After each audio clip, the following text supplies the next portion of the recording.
Salve, salve, galera do cursinho JB 2020. Aqui é o professor Jorge Batista com mais um de nossos encontros sobre geografia geral. Nós estamos chegando aí ao período de estudarmos a globalização e estamos dentro aí dos blocos econômicos. No encontro de hoje, nós vamos partir para o estudo de um bloco econômico do qual o Brasil é parte e é líder dentro desse bloco econômico, tá? Nós estamos falando do Mercado Comum do Sul, ou Mercosul, um bloco econômico criado na década de 1990, mas idealizado em acordos entre o presidente argentino e brasileiro na década de 1980, final da década de 1980, tá? Aqui nós temos uma imagem, na verdade, duas imagens sobre a projeção de países membros do Mercosul, tá? Nós temos aqui, primeiramente, todos os países da América do Sul que hoje são membros do Mercosul, na condição de membros parte e na condição de membros associados. E aqui nós temos apenas a imagem, à nossa direita, dos países chamados de membros partes ou membros fundadores do bloco econômico. Aqui nós temos a imagem de Brasil, Argentina, Uruguai e Paraguai. Aqui nós temos também a imagem de todos os demais que figuram na condição também de membros associados, tá? Pois bem, o Mercosul foi criado na década de 1980, tá? A partir de acordos feitos entre o presidente brasileiro José Sarney e o presidente argentino, tá? Raul Alfonsín. A intenção na época era fazer uma integração entre os países do continente, tá? Para facilitar acordos comerciais, as famosas trocas comerciais. Posteriormente, Paraguai e Uruguai demonstraram interesse em fazer parte desses acordos e, finalmente, no ano de 1991, foi assinado na capital paraguaia, Assunção, o Tratado de Assunção, para a criação do Mercado Comum do Sul. Com isso, certamente, aumentaria a renda, a quantidade de emprego, a circulação de capitais, de mercadorias, e no futuro poderia e deveria ser permitida também a livre circulação de pessoas. Lembrando que o Mercosul surge como uma zona de livre comércio, tá? Que posteriormente viria a se transformar em uma união aduaneira no ano de 1995, a partir da instalação de uma tarifa externa comum, aquele imposto padrão adotado nas negociações entre países que não são membros do bloco econômico, tá? Passando, então, à categoria de... Nesse momento, já era um interesse dos países o quê? Permitir que um profissional formado em um pudesse exercer sua profissão em um outro membro, tá? Do Mercosul, que capital, ou seja, dinheiro, pudesse ser transferido, tá? De um país para o outro e também, principalmente, houvesse a redução ou a eliminação das famosas tarifas alfandegárias. Isso desde a criação do bloco e, evidentemente, que permaneceu com a implantação da União Aduaneira, tá? Lembrando que isso é válido somente entre os 4 países que atualmente são membros parte ou membros plenos do Mercosul, tá ok? Brasil, Argentina, Paraguai e Uruguai. Tá aqui, ó.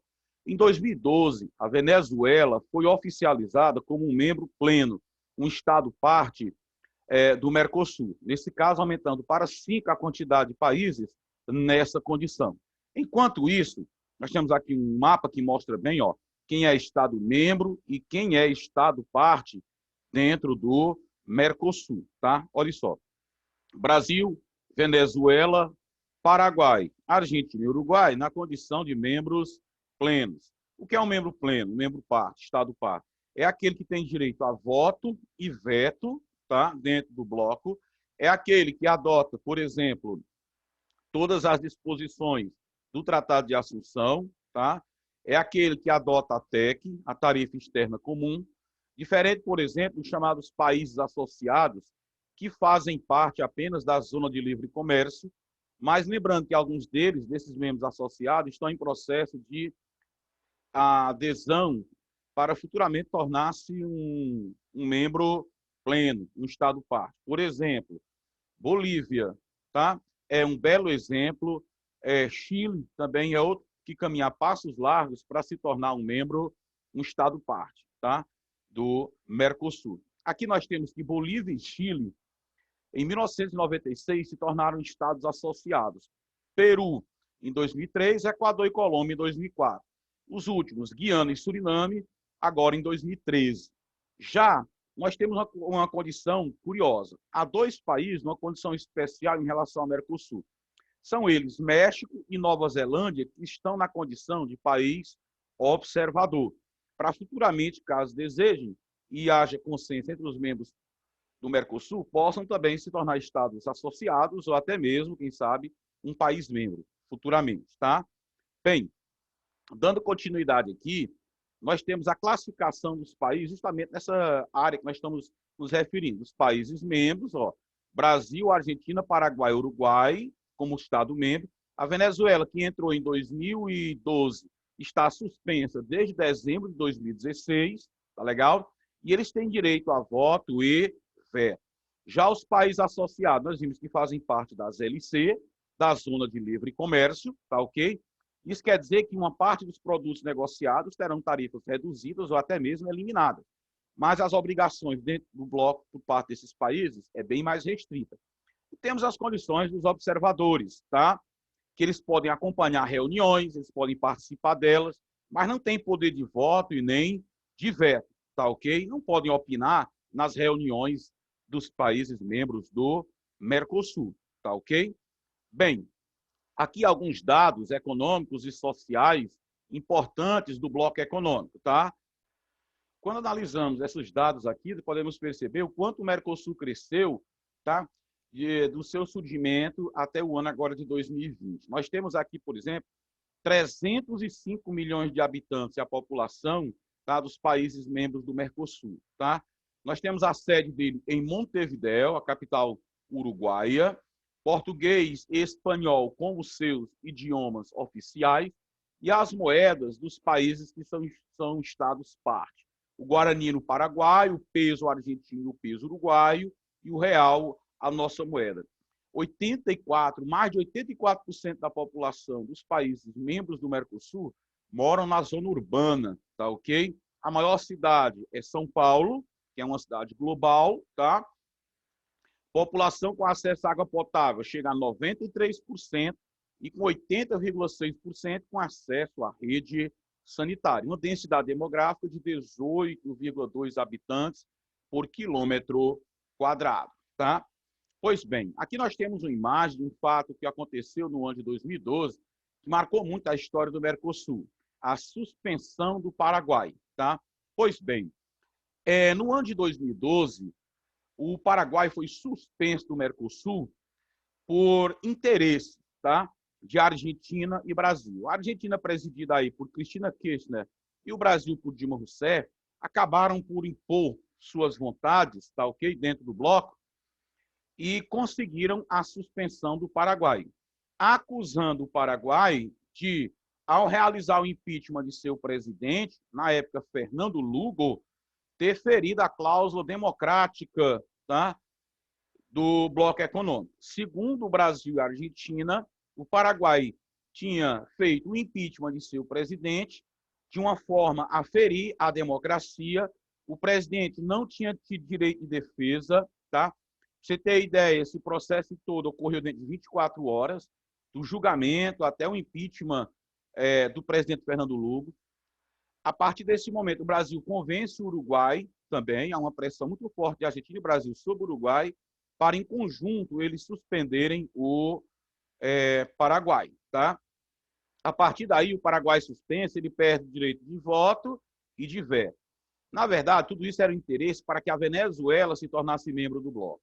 Em 2006, a Venezuela havia lançado sua candidatura para tornar-se um membro pleno do Mercosul. O Congresso de Argentina e Brasil, tá, já havia votado pelo sim. O Uruguai, pressionado, também votou pelo sim. Faltava ao parlamento, ao Congresso paraguaio, votar para que aceitasse ou não a Venezuela. Mas o presidente paraguaio já havia se antecipado, dizendo que era contra a presença venezuelana no Mercosul, por a Venezuela não respeitar os direitos humanos e por não ser uma democracia, tá? Então já posicionava-se contra a entrada da Venezuela. Sem o apoio paraguaio, tá? Pois ele tem direito a veto, a Venezuela, então, não seria aceita, porque deveria haver uma homologação, deveria haver uma posição unânime dos Estados-parte para que a Venezuela pudesse entrar. Com o não do Paraguai, isso não poderia acontecer, ferindo os interesses argentinos e brasileiros em, segundo eles, absorver a aquisição de um novo mercado consumidor. Tá? A Venezuela, um grande exportador de petróleo, seria realmente muito interessante para esses países, na alegação de Brasil e Argentina. Porém, o que se sabe é que era interesse muito mais político do que econômico, já que os três países tinham, na época, presidências, tá, de posição de esquerda. Tá? Eram partidos de esquerda. Era muito mais uma ideologia política do que necessariamente o interesse econômico. Tá legal? Bem, o impeachment relâmpago do presidente Fernando Lugo leva países vizinhos na região a acusar o parlamento paraguaio de um golpe de Estado. Feriu aí a cláusula democrática. Fernando Lugo foi acusado de não cumprir, por exemplo, promessas de campanha. Ele foi acusado de não saber gerir e administrar os problemas mais graves que o país possuía. Na verdade, houve lá uma reintegração de posse numa região do território paraguaio e um conflito entre trabalhadores rurais e a polícia acabou com alguns mortos nesse conflito. A oposição entra com impeachment, com o pedido de impeachment do presidente, tá? Consegue o impeachment, alegando que ele não sabia lidar com os problemas do país, que ele não estava cumprindo nem mesmo uma das promessas de campanha, que era resolver os problemas agrários do Paraguai, e diante dessa situação, em um julgamento relâmpago, onde o presidente sequer, segundo o Brasil e a Argentina, teve direito de defesa, tá ok? E num período de 24 horas estava impeachmentado, tá? Pois bem, a Câmara de Deputados foi quem aprovou isso, para em seguida o Senado corroborar, né, da chancela, tá ok? Contra o Paraguai, contra o Fernando Lugo. Vai assumir o seu vice, Frederico Franco, tá? E eleições vão ser realizadas somente no ano de 2013, tá legal? Para a escolha de um futuro presidente, tá legal? Bem, Frederico Franco foi empossado, tá? E permanece no poder até abril de 2013, quando acontecem novas eleições e um novo presidente fora escolhido. Quando foram julgar a respeito dessa suspensão do Paraguai, o Senado do Paraguai acabou, apesar de ser realmente contra a entrada da Venezuela, acatando, votando pelo sim, temendo represárias futuras de Brasil e Argentina na esfera comercial. Então, mesmo contra gosto, eles acabaram por aprovar a entrada da Venezuela no Mercosul para evitar problemas com a Argentina e Paraguai. A retaliação de Argentina e Brasil contra o Paraguai, principalmente na esfera comercial, tá? Foram obrigados a aceitar, digamos assim. Diante da suspensão do Paraguai, a Venezuela entra no ano de 2012. Finalmente, em abril de 2016, ela adota a ATEC, só 4 anos depois, visivelmente apadrinhado aí por Dilma e por Cristina Kirchner, tá ok? E viria posteriormente, em dezembro desse mesmo ano, 2016, a ser suspensa. E dessa vez, como o Paraguai já havia retornado, tá? Contou com o apoio do Paraguai para a suspensão da Venezuela. Tá? Pois bem, nós podemos dizer assim, que houve mais de uma motivação para que isso acontecesse. Eu fiz questão aqui de colocar para vocês uma motivação política, econômica e técnica para que essa suspensão acontecesse. Tá ok? Com a suspensão, a Venezuela deixa de ter as prerrogativas de um Estado-parte. Ela perde o direito de voto e, evidentemente, perde o direito de veto. Tá? Segundo os membros permanentes do Mercosul, a Venezuela ela quebrou, tá, o protocolo de Ushuaia, tá, ok? Que trata sobre a democracia dentro do Mercosul. Motivação técnica. Segundo os membros do Mercosul, a Venezuela deixou de cumprir 75% dos tratados que fez com os outros membros do Mercosul, tá? E feriu cerca de 20% das normas técnicas que são válidas para todos os membros partes do bloco econômico. Quanto à motivação política, o impeachment de Dilma Rousseff, tá? e a posse de Michel Temer levou ao poder um governo de direita, já contrário ao governo de esquerda lá na Venezuela. Também na Argentina, a eleição de Maurício Macri, outro governante defensor do neoliberalismo, tá?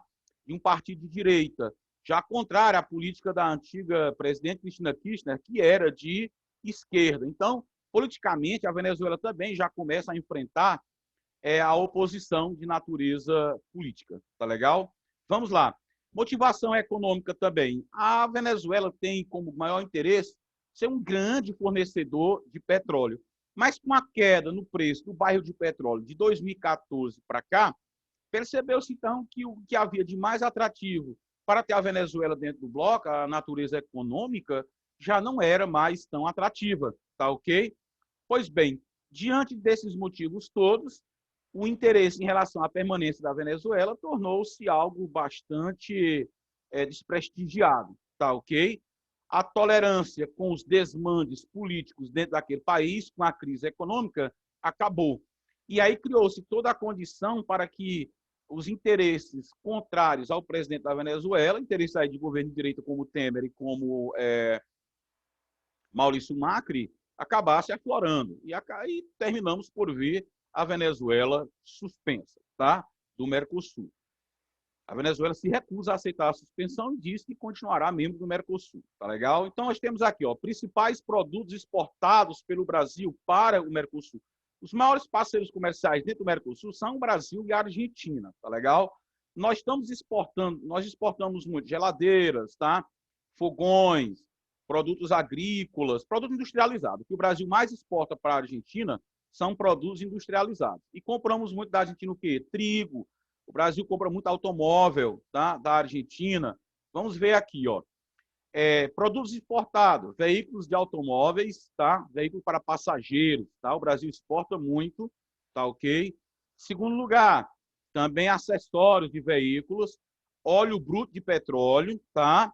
E também produtos da indústria de transformação, que o Brasil mais exporta para os países membros do Mercosul. E quem é que mais compra de nós? Está aqui, ó.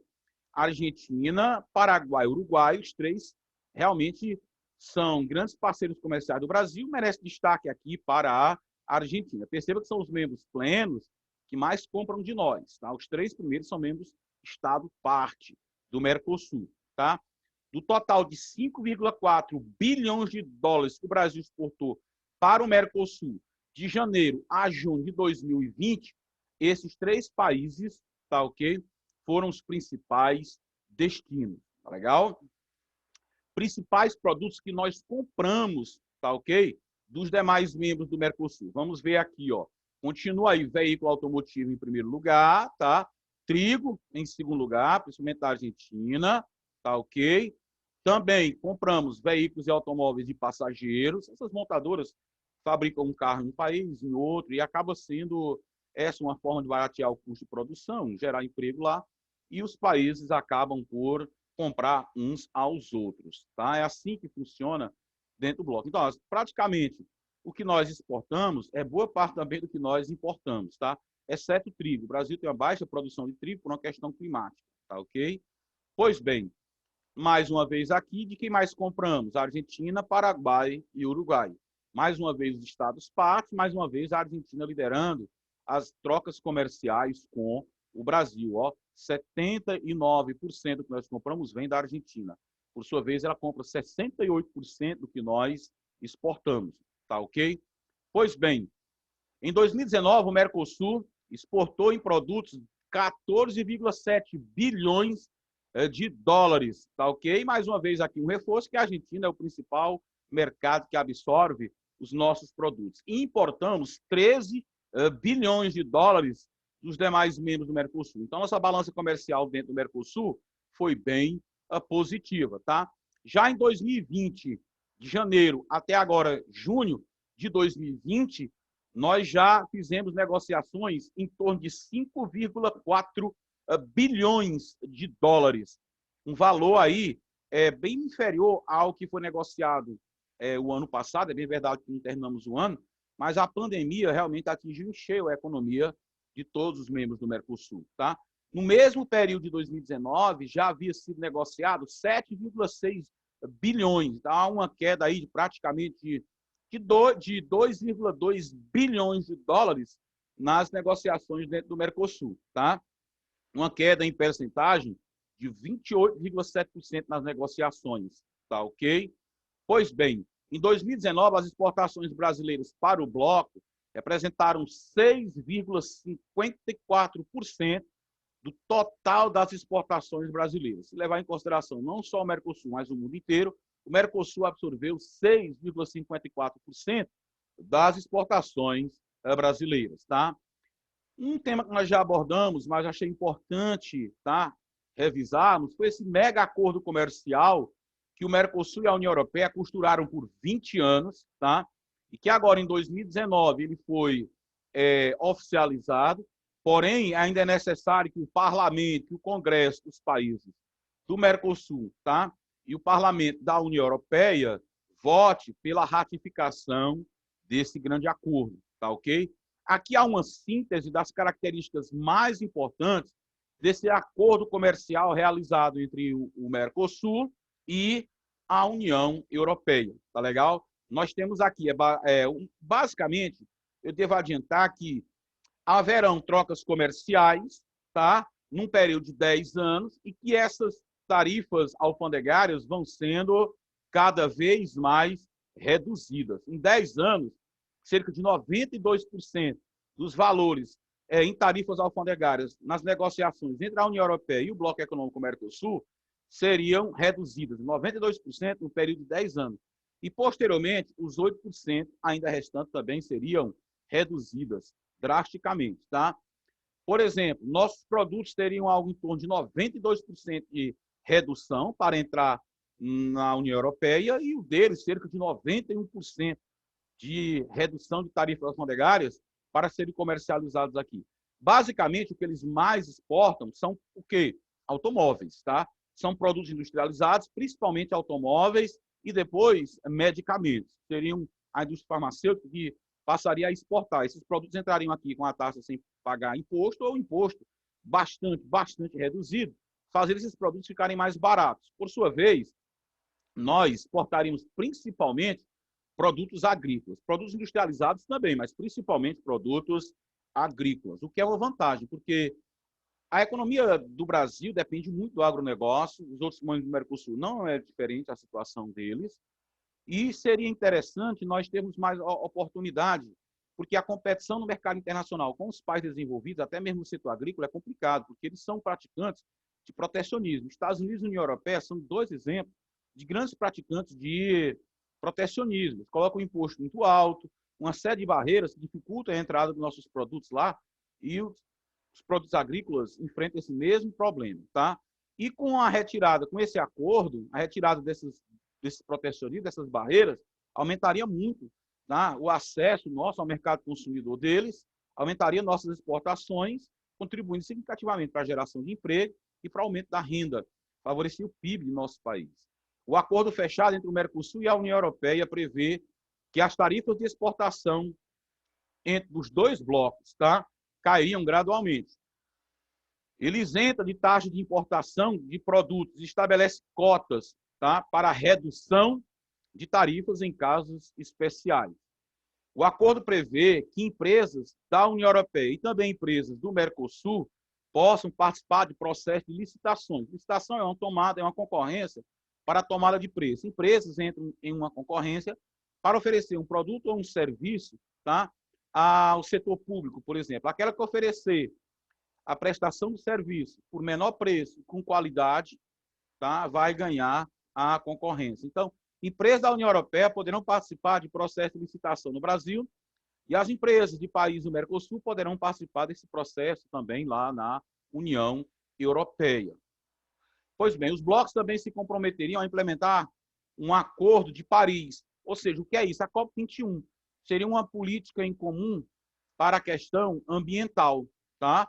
E também para a legislação trabalhista. Valeria aí uma legislação em comum entre os membros do bloco para esses dois setores, para essas duas áreas. Os dois blocos representam cerca de 25% de todo o PIB mundial.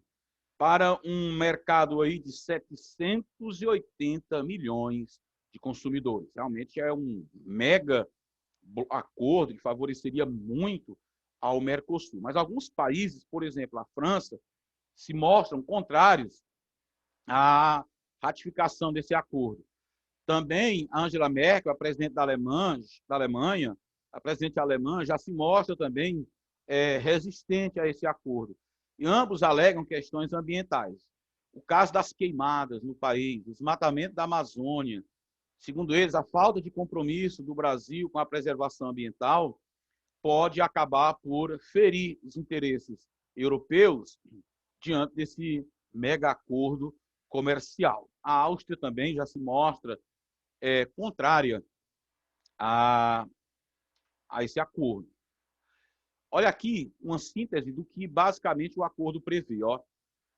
Empresas brasileiras terão tarifas de exportação eliminadas em 100% de produtos. Tá? 100% de produtos industrializados brasileiros serão isentos da cobrança de tarifas alfandegárias.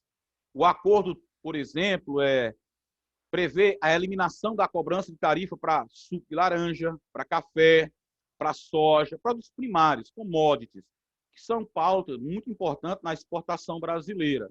Óleos vegetais, crustáceos, carne bovina, etanol, arroz, tá ok? Vários produtos agrícolas teriam a eliminação das famosas tarifas alfandegárias. Por sua vez, produtos como cachaça, produtos brasileiros, tá? Queijo, vinho e café são conhecidos como produtos exclusivamente brasileiros, tá? Seria uma marca muito identificada com aquele país. No caso da cachaça, nós teríamos a prerrogativa, nós teríamos a vantagem de exportarmos esses produtos para os países da União Europeia. Seria dada uma preferência ao Brasil, até mesmo ao concorrer com outros países membros do Mercosul. O Brasil teria vantagem na hora de exportar esses produtos para a União Europeia. Tá, ok? Ó. Isso significa que a identidade desses produtos será protegida no território europeu. Claro que será dada preferência ao Mercosul e, em particular, ao Brasil, no tocante a cachaça, queijo, vinho e o café. O acordo, porém, não prevê o uso de salvaguarda agrícola especial, tá? O que preserva os interesses dos produtos brasileiros. Então, será dada uma prerrogativa, uma vantagem para os produtos agrícolas do Brasil. Empresas brasileiras, já foi dito, nós participaremos de licitações, tá? Que podem movimentar cerca de 1 trilhão e 600 bilhões de dólares. Vai ter redução de custos, evidentemente, na hora de vender, e vai haver maior agilidade nas trocas comerciais entre esses países, tanto como na hora de exportar, como na hora de exportar. E na hora, por exemplo, nossos produtos, os bens, adentrarem no território da União Europeia e os produtos da União Europeia no Mercosul, eles terão também vantagens quando diante da entrada de produtos vindos de outras partes do planeta, tá? De outros países. Teremos preços menores, valores menores para adquirirmos produtos de alta tecnologia, tá? E quando há um acordo, quando é feito um acordo entre países de um bloco econômico, no caso aí do Mercosul com a União Europeia, o que se percebe é que a gente tem vantagens no momento de adquirir um produto, tá? O Brasil, por exemplo, precisa importar equipamentos de alta tecnologia, então será dado prerrogativa ao Brasil, tá? Será oferecida uma vantagem ao Brasil na hora de adquirir esses produtos, que evidentemente um país europeu, Japão, Austrália, Estados Unidos, poderiam ter vantagens na hora de adquirir um produto desse, porque teriam mais o que oferecer em matéria de tecnologia para a Europa, mas essa vantagem agora também é nossa. Consumidores terão acesso a maior diversidade de produtos, tá? Com certeza, e com valores bem mais competitivos, principalmente para nós aqui, eletrônicos, tá? Como smartphone, como computadores, notebooks, e assim sucessivamente. Olha aqui, o acordo do Mercosul com a União Europeia vai acrescer 87,5 bilhões de dólares ao PIB brasileiro, num período de 15 anos. Nosso PIB vai receber, tá? Vai haver um acréscimo de 87 bilhões e meio de dólares nas negociações que favorecem ao Brasil. O acordo Mercosul aumentará o PIB em 87,5 bilhões no prazo de 15 anos, podendo chegar a 125 bilhões de dólares, levando em consideração aí a redução das tarifas alfandegárias e a entrada de mais produtos nossos no mercado consumidor da União Europeia. Há 2 anos, em 2018, o Brasil registrou um comércio de 76 bilhões de dólares com a União Europeia, um superávit de 7 bilhões de dólares. Nós vendemos mais do que compramos. As exportações do nosso setor agrícola chegaram a 13,6 bilhões de dólares, tá? Só em 2019. Liderada aí pelo farelo de soja, o produto mais absorvido por eles. Em matéria de importações, nós compramos 2,2 bilhões, principalmente o que deles? Azeite e vinhos. Investimentos no país podem chegar a 113 bilhões de dólares, tá? Levando em consideração esses 15 anos futuros. E em 2035, as exportações vão aumentar a cerca de 100 bilhões de dólares. Seria muito vantajoso realmente para o Brasil. Tá? A previsão é de aumento muito grande no intercâmbio entre essas duas regiões. Brasil, Argentina, Paraguai e Uruguai têm muito a lucrar com esse acordo, se ele vier a ser ratificado, mas o problema ambiental tem sido uma pedra no sapato, principalmente do Brasil. Os europeus estão realmente bastante incomodados com a questão ambiental, e se essas queimadas e o desmatamento não forem contornados, o acordo pode vir a não ser ratificado, tá? E principalmente também essa questão do Brasil em relação à adoção de medidas para combater o aquecimento global. O Brasil cumprir seu compromisso junto ao Acordo de Paris. Mercosul debaterá espionagem e segurança da internet, que já são questões que nós faremos agora. No momento em que novas denúncias de espionagem foram trazidas a público, dessa vez envolvendo quebra de sigilo das comunicações e de e-mails, SMS, chamadas telefônicas e até mesmo navegação na internet da presidente Dilma Rousseff e seus assessores diretos, os ministros do interior, o equivalente à Casa Civil no Brasil e da Justiça dos países que compõem o Mercosul e outros associados ao bloco, se preparam para discutir as denúncias de espionagem e a segurança da internet. Os ministros dos países membros e associados se reuniram, tá, nas Ilhas Margaridas, na Venezuela, e debaterão também outras questões como fluxo migratório, jogos de futebol, delitos cibernéticos e integração de dados entre os países do bloco. Com base no texto e nos seus conhecimentos sobre o Mercosul, assinale as sentenças abaixo. Aqui foi por causa do vazamento de informações cometido por um americano chamado Edward Snowden, que declarou que os Estados Unidos estavam, alguns anos atrás, espionando líderes de Estado do mundo inteiro, e espionava o próprio povo norte-americano depois do 11 de setembro de 2001. Ele colocou a boca no mundo aí, teve que fugir dos Estados Unidos. Hoje ele está na Rússia. Tá? Foi acusado aí de crimes, de vazar informações.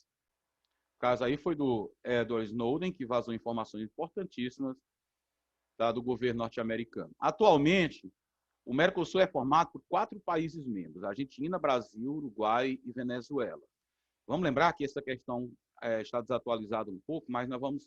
Primeiro, Argentina, Brasil, Uruguai e Paraguai. Nessa época agora, 2020, o Paraguai já retornou. Tá? Em 2013, o Paraguai já havia retornado.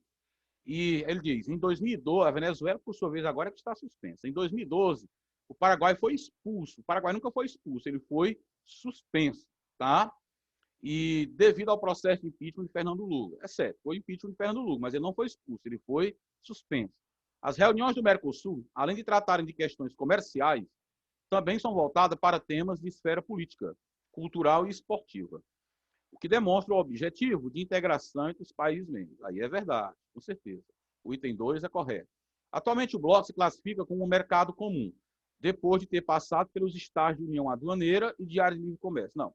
Atualmente, o Mercosul é uma união aduaneira. Tá? Pode futuramente, sim, tornar-se um mercado comum, mas ainda é uma união aduaneira. Só passou pela fase de zona de livre comércio. Portanto, o item 3 é falso. Esse bloco econômico foi criado com a assinatura do Tratado de Assunção em 1991 por Argentina, Brasil, Paraguai e Uruguai. Com isso, objetivava a integração dos 4 Estados-membros por meio do estabelecimento de uma tarifa externa comum, a TEC. Ok? 2 e 4, na verdade, o gabarito é a letra C. Analisa a charge a seguir. Nós temos aí propriedade privada, um trabalhador aí, tá? Um fazendeiro, um latifundiário, chuta uma placa com o sobrenome do presidente Fernando Lugo, tá? Vamos ver o que é que significa essa charge. Sobre as questões vinculadas ao processo de impeachment do presidente paraguaio Fernando Lugo, é incorreto afirmar. Letra A. O afastamento paraguaio das ações comerciais vinculadas ao Mercosul foi estimulado pelo acordo de livre comércio firmado entre Estados Unidos e Paraguai, o que era uma expectativa do governo Lugo para ampliar sua atuação, mas que desrespeitava a união aduaneira entre Brasil, Argentina, Paraguai e Uruguai. Negativo, o erro está na letra A. A razão foi o impeachment do presidente, que não saberia lidar com os problemas políticos do país, problemas no setor agrário. Aí a oposição aproveitou-se da questão do incidente que gerou morte até do chefe da Polícia Nacional, na reintegração de posse lá, e de alguns trabalhadores rurais, que levou ao impeachment do presidente. Na letra A não tem nada a ver com um acordo entre Paraguai e Estados Unidos, absolutamente, mas sim por ter ferido a cláusula democrática do protocolo de Ushuaia, tá? Pois bem, vamos lá. Aqui é o complemento da questão. Vamos lá. A entrada da Venezuela como membro pleno do Mercosul permite que o bloco reformule a sua composição e ganhe novo impulso graças à incorporação da terceira economia da América do Sul. Quanto ao ingresso da Venezuela no Mercosul, é correto dizer, foi aprovado como um acordo pelos 4 membros plenos do bloco. Não, lembre-se que o Paraguai nem sequer pôde votar porque estava suspenso. Foi aprovada por Argentina, Brasil e Uruguai, sem o voto do Paraguai, suspenso do bloco em consequência do golpe de Estado naquele país. Está aí a letra B, gabarita essa questão. Leia com atenção. Criado em 1991, o Mercosul é, na verdade, uma plataforma de inserção competitiva numa economia mundial que simultaneamente se globaliza e se regionaliza em blocos. Busca a liberalização de entraves aos fatores produtivos para dentro e para fora do espaço econômico comum. Por isso tem a vocação de polo aberto, não tendo, inclusive, pela própria natureza de sua dimensão econômica, a possibilidade de ser um bloco de ensimesmado. A posição do autor, ex-ministro das Relações Exteriores do Brasil, reflete as políticas desenvolvidas pelos governos dos países do Mercosul, desde os primeiros acordos para sua instituição. Assinalar a alternativa que contém as afirmações concordantes com essa postura. A formação do Mercosul, como bloco regional, cria saídas econômicas para os países membros, tornando desnecessária e indesejável a adesão à globalização econômica, visto que ela representa novas formas de dominação e exploração.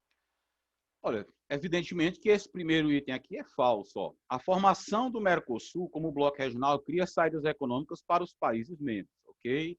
Tornando desnecessária e indesejável a adesão à globalização, absolutamente. A criação dos blocos econômicos é uma forma de fortalecer-se contra a competição com os países desenvolvidos. Mas dizer que é um processo desnecessário ou indesejável de adesão à globalização, é impossível hoje um país manter-se fora do processo de globalização, já desde o fim da ordem bipolar. Então, quando dizemos que torna-se indesejável a adesão à globalização, a formação de blocos econômicos é uma característica, uma consequência do processo de globalização. Então, esse primeiro item é evidentemente falso. O dinamismo comercial de Brasil e Argentina, as duas economias mais poderosas do bloco, estimulado pelo Mercosul, não vai excluir a condição de global traders, países que comercializam com todo mundo, tá? De ambos. É claro, o fato de fazer parte de um bloco econômico não exclui de o país negociar política economicamente com outras nações fora do bloco econômico. Evidentemente que não. O item 2 é verdade. 3. A integração desses países num único bloco possibilita a complementariedade de suas economias, permitindo a livre circulação de bens e serviços, barateando custos de mão de obra e uniformizando tarifas alfandegárias. No caso da TEC, aí está correto, 2 e 3 é verdade. O gabarito aqui vai ser a letra C. A principal finalidade do Mercosul para as economias dos países membros é a de se erguerem barreiras contrárias ao processo de globalização. Não, absolutamente. Não há de erguer barreira, até porque um país, quando vai negociar com outro, existe uma certa forma, uma exigência, né? O fim do protecionismo, ok? Não há sentido no item 4. Portanto, a letra C é realmente o gabarito. Leia o segmento abaixo. A União Europeia conseguiu fechar no dia 28 de junho de 2019, com os países do Mercosul, Argentina, Brasil, Paraguai e Uruguai, um ambicioso acordo comercial, que dará acesso a empresas europeias a um mercado de 260 milhões de consumidores. Segundo confirmaram fontes comunitárias, com o pacto, que levou a quase 2 décadas de negociações, a União Europeia se reivindica como bastião do livre comércio, em uma época marcada pelas políticas protecionistas de China e Estados Unidos. Considere as seguintes afirmações a respeito do Mercosul. Primeiro item. A tendência a partir do tratado firmado com a União Europeia em junho de 2019 é a alteração do papel tradicional dos países do Mercosul, conhecidos como exportadores de bens primários agrícolas e minerais, e importadores de produtos industrializados de alto valor agregado. Olha, não há nada a ver com a mudança do papel dos países do Mercosul. Os países continuarão como exportadores de produtos primários. Não são só produtos primários, mas esses são os carros-chefes de suas economias. Não é a intenção de transformar esses países em exportadores de tecnologia ou de produtos industrializados, mesmo tradicionais. É um acordo fechado para que os mercados consumidores sejam ampliados, principalmente para nós, tá?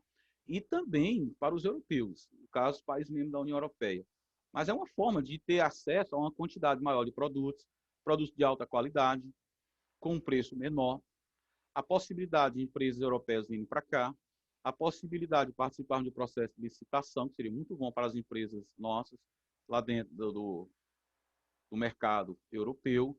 Então, não é essa intenção, de forma alguma, de mudar essa característica dos demais membros do Mercosul, do acordo, ou seja, os membros do Mercosul.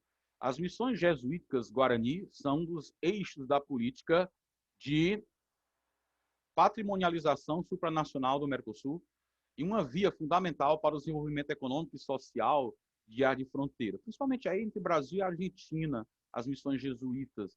Aqui é a questão cultural, supranacional, está acima do interesse de um só país, de uma só nação, mas tem que ser um interesse coletivo.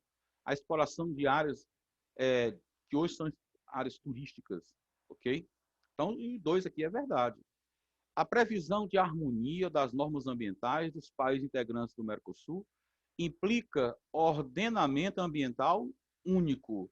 Olha, aqui é uma parte extremamente interessante. Apesar de haver uma política de interesse para a questão ambiental, seguir o Acordo de Paris, a COP21, não há a aplicação de um ordenamento ambiental único, tá? Não é uma lei ambiental para todos. Existe o interesse de políticas em comum, mas não uma lei válida para todos. Então, esse item 3 é verdade. A letra B de bola gabarita essa questão. Após 20 anos de negociação, o Mercosul e a União Europeia fecharam um acordo comercial que envolve 25% da economia global e 780 milhões de pessoas, quase 10% da população mundial. Com base no contexto do trecho anterior, podemos dizer que o acordo comercial, letra A, caracteriza o Mercosul como um mercado comum, não continua como uma união aduaneira. Prevê o estabelecimento de uma zona de livre comércio entre os 2 blocos econômicos. Aí sim, a letra B de bola é o gabarito da questão. Deve ter percebido que, ultimamente, né, você vê automóveis com placas diferentes do que nós costumávamos ver. Nós temos aí 3 letras, né, há 2 letras, aí mais uma terceira letra e número, aí mais uma letra e uma numeração. É a placa aí com escrito no Mercosul. Você deve ter visto aí que ela tem essas características aqui, ó. O nome do país, a bandeira, e essas características conforme está descrito aqui nessa imagem, ó. Tá ok, ó? Particular, comercial, especial, oficial, diplomático, colecionador. Então, essa questão explora justamente essa mudança nas placas dos automóveis para os países membros do Mercosul. Ela diz o seguinte: a obrigatoriedade das novas placas veiculares em padrão único para todo o Mercosul foi adiada em 1 ano no Brasil. A decisão tomada pelo CONTRAN foi publicada no Diário Oficial da União. Com a mudança, o novo modelo só será obrigatório a partir de janeiro de 2017 e não mais de 2016, como estava definido. A mudança valerá primeiro para os veículos novos, transferidos de municípios ou com troca de categoria. Segundo o Ministério das Cidades, o adiamento acontece para reavaliação dos requisitos necessários estabelecidos pelo Mercosul e melhor adequação das empresas. As novas placas, além de criar um visual único para os países do bloco, possibilitam um número maior de combinações. O Uruguai foi o primeiro país a adotá-las em março do ano passado. Então, ele vai dizer o seguinte: após a sua criação, o Mercosul tem buscado cada vez mais alcançar seu objetivo inicial, que ainda não foi atingido. Na reportagem, é possível perceber que uma nova organização para que os países do Mercosul atinjam seu objetivo de formar, ora, as placas favorecem o quê? Se ela é padronizada em automóveis, ela vai facilitar um objetivo que ainda não foi alcançado. Já somos uma LC, o Mercosul também se tornou união aduaneira, não é um mercado comum que permite também a livre circulação de pessoas, tá? A placa provavelmente tem esse objetivo que ainda não foi alcançado. Um mercado comum, em que ocorra uma livre circulação de pessoas, serviços e mercadorias. Letra A para essa questão. Um grande abraço, foi um prazer e até nosso próximo encontro.